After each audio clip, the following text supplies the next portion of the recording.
దేవుని పరిశుద్ధ నామమునకు మహిమ కలుగునుగాక. క్రీస్తునందు ప్రియ దేవుని బిడలారా, ప్రభు అయిన యేసుక్రీస్తు పరిశుద్ధ నామంలో మీ అందరికీ ఈ ఉదయకాల శుభములు తెలియచేయచ్చు ఉన్నాను. ఈ దినమంతయు మీకు మీ కుటుంబానికి దీవెనకరముగాను ఆశీర్వాదకరముగాను దేవుడు అనుగ్రహించాలని మీ కొరకై ప్రార్థిస్తూ ఉన్నాను.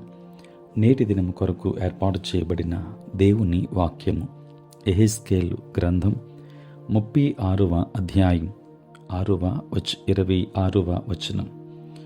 నూతన హృదయము మీకిచ్చెదను, నూతన స్వభావము మీకు కలుగు చేసేదను.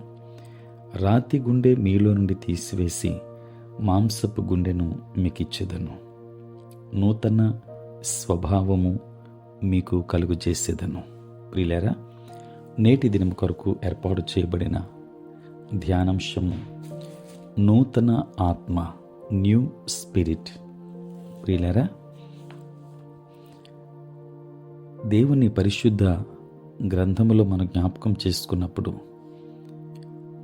దేవుని ఆత్మను గురించిన సత్యాలు మనం చూస్తూ ఉన్నాం. ఆత్మ లేనివాడు నావాడు కాదు అని దేవుని వాక్యం సెలవిస్తూ ఉంది. నూతన ఆత్మను మనం పొందాలి అంటే మీరు జరిగించిన అక్రమ క్రియలన్నిటినీ విడిచిపెట్టాలి అని యెహెజ్కేలు గ్రంథకర్త 18వ అధ్యాయం 31వ వచనములో స్పష్టంగా వ్రాశారు. అలాగే యోహాను సువార్త 14వ అధ్యాయం 16వ వచనములో నేను తండ్రిని వేడుకొందును, మీ యొద్ద ఎల్లప్పుడూ నుండుటకై ఆయన వేరొక ఆదరణకర్తను అనగా సత్యస్వరూపియగు ఆత్మను మీకు అనుగ్రహించును అని ప్రభు అయిన యేసు ప్రభు వారు చెప్పిన ఈ వాగ్దానం పెంతుకొస్తు దినాన నెరవేరింది. ప్రియులారా, కొరింథీలకు రాసిన మొదటి పత్రిక 3వ అధ్యాయం 16వ వచనం ప్రకారం దేవుడు తన ఆత్మను మనలో ఉంచడం ద్వారా పరిశుద్ధాత్మునికి మన దేహం ఆలయముగా మారింది. అంటే తిరిగి జన్మించిన క్రైస్తవుడు ఒక కదులుచున్న దేవుని ఆలయం. దేవుని ఆత్మ ఎల్లప్పుడూ మనలో నివసిస్తూ ఉంటుంది గనుక మన దేహాన్ని పరిశుద్ధముగా ఉంచుకోవడం ఎంతో ముఖ్యం.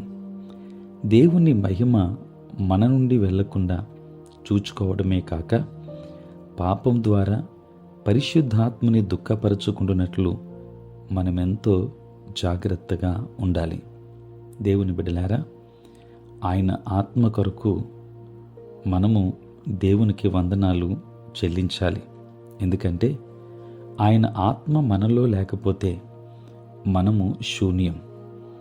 పరిశుద్ధాత్ముడు దేవుని మేఘానికి గుర్తుగా, సూచనగా ఉన్నాడు.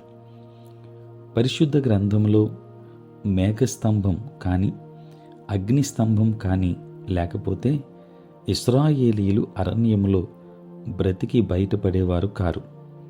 అలాగే దేవుని ఆత్మ లేకుండా మన ఆత్మీయ ప్రయాణాన్ని కొనసాగించలేం. కనుక ప్రతినిత్యం పరిశుద్ధాత్మని సహాయం మనం తప్పక తీసుకోవాలి. ప్రియులారా, ఆయన మనకు సహాయకుడు. మనం ప్రార్థించడంలోనే కాక ఆయా పనులు నిర్వర్తించడంలో మనకు సహాయం చేసేవాడు. మనకు ఆలోచన, జ్ఞానము, ప్రత్యక్షత, ధైర్యము అన్నింటినీ ఆత్మ దయచేస్తాడు. ఆయన బోధకుడు మరియు మనల్ని నడిపించేవాడు. ఆయన ఒక ఆదరణకర్త. అయోమయ పరిస్థితులలో మనం ఉన్నప్పుడు మనలను ఆదరించి మన కన్నీటిని తుడిచివేసేవాడు. దేవుని ఆత్మ మనలో ఎల్లప్పుడూ నివసించి ఉండడం ఎంతో ధన్యత. దేవుని వాక్యాన్ని వింటున్న దేవుని బిడ్డలారా, పరిశుద్ధాత్ముడు ప్రతి విశ్వాసికి తండ్రి ఇచ్చిన వరం. మనం ఆయనను ప్రేమించాలి, గౌరవించాలి, రోజంతా ఆయనను ఆరాధించాలి. సమస్త స్తుతి మహిమ ప్రభువునకే చెందాలి. దేవుడు మనకిచ్చిన పరిశుద్ధాత్మ వరముకై ఆయనకు వందనాలు చెల్లిందాం. ప్రతిదినము ఆయనతో కలిసి ప్రయాణిద్దాం. దేవుని ఆత్మచేత మనం నింపబడదాం. ఆత్మచేత మనం నడిపింపబడదాం. ఆత్మీయ ఆశీర్వాదాలు పొందుకుందాం. దేవుడు మిమ్మల్ని కుటుంబాన్ని దీవించును గాక. ఆమేన్. ప్రార్థన. పరిశుద్ధుడైన తండ్రి, ప్రేమ కలిగిన ప్రభువానికి స్తోత్రాలు. రాత్రంతయు కాపాడి సంరక్షించి సుఖనిద్రను దయచేసి మా జీవితంలో మరి యొక్క నూతన దినమును మీరు మాకు అనుగ్రహించినందుకే స్తోత్రాలు. ఈ దినమంతా కూడా మీ సన్నిధి మాతో ఉంచండి. మీ ప్రసన్నత మాకు అనుగ్రహించండి. మా పనులలో, ప్రయాణములలో, పరిచర్య అంతటిలో తోడై ఉండండి. ప్రతిరోజు ఈ ప్రాతకాలపు ధ్యానములలో ఏకీభవిస్తున్న ప్రతి కుటుంబాన్ని దీవించండి. పుట్టినరోజు మరియు పెళ్లి రోజు జరుపుకొనుచున్న బిడ్డలను దీవించి నూతన ఆశీర్వాదములు దయచేయండి. ఉద్యోగస్తులను, వ్యాపారస్తులను, కష్టపడి పనిచేసుకుంటున్న బిడ్డలను దీవించండి. చదువుకుంటున్న వారికి మీరు తోడుగా ఉండి మీ జ్ఞానమును అనుగ్రహించండి. ఈ దిన దీవెనల చేత మమ్మల్ని అందరినీ కూడా నింపమని యేసు నామములో ప్రార్థించి వేడుకొనుచున్నాము తండ్రి. ఆమేన్. తండ్రి, కుమార, పరిశుద్ధాత్మ త్రియేక దేవుని దీవెన సదా మీ అందరికీ తోడై ఉండును గాక. ఆమేన్.